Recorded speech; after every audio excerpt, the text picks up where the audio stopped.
All right, everybody, welcome back for another deep dive. Today we're headed over to Afghanistan, Oh, to yeah. this really remote province. And I think this story today is going to be really inspirational. I think you're really going to like this one. I'm intrigued already. It's about this father's dedication to his daughter's education. Okay. And it's really just amazing what this guy did. It's just a really powerful story about resilience and sacrifice and just the pursuit of education, like against all odds. Yeah. I mean, we take it for granted a lot of the time, I think, over here. Yeah, definitely. Yeah. So yeah, let's just jump right in. Okay. What's up? Okay, so the father's name is Mohammed Rahman. He's a farmer. Okay. Lives in this really small village, really remote, Yeah.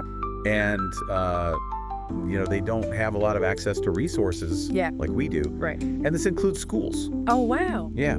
So his daughter Fatima has cerebral palsy. Okay. And so those long walks to school that, some kids have to make just aren't possible for her. Yeah. I mean, I know I've read stories about kids having to walk miles to school, but when you throw in a disability on top of that, that's... Yeah, it makes it pretty much impossible. Yeah. And just to give you an idea, the nearest school is over 10 kilometers away. Wow.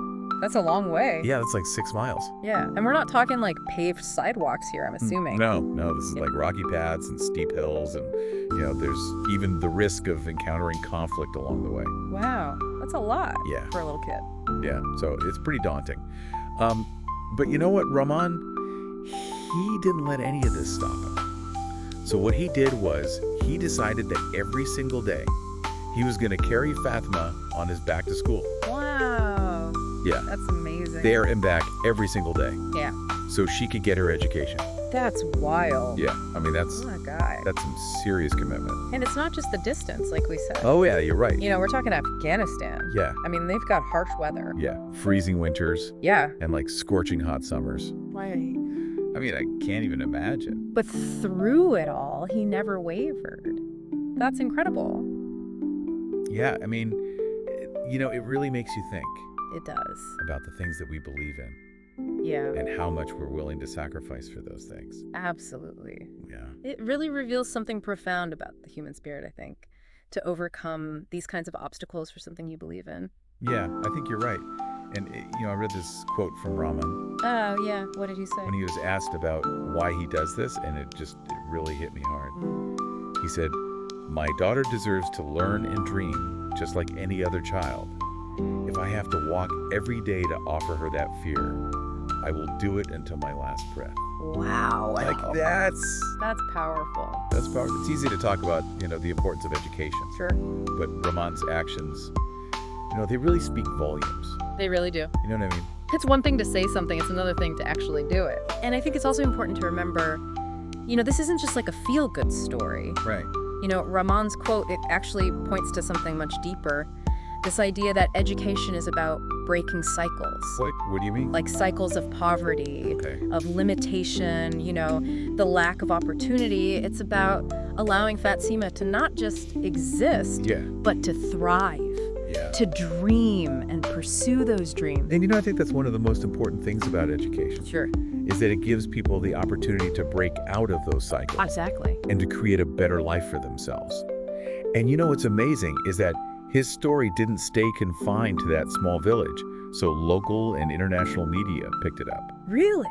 And suddenly Mohammed Rahman became this symbol of hope, a beacon shining a light on the struggles for education access, particularly for girls in so many parts of the world. Wow. I mean, that's amazing. Yeah. Did that surprise you at all? What surprised me even more was the global response. Like, what do you mean? We saw NGOs stepping up, offering to help, building schools closer to these communities, That's amazing. providing, adapted transportation for children like Fatima. Wow. So it's like his story became this catalyst Yeah, you could say that. for change. Yeah, It sparked all these online campaigns, donations started pouring in, that's amazing. and it really just amplified this message that education is a fundamental right Yeah, for all children. absolutely. It transcends gender. It transcends physical ability.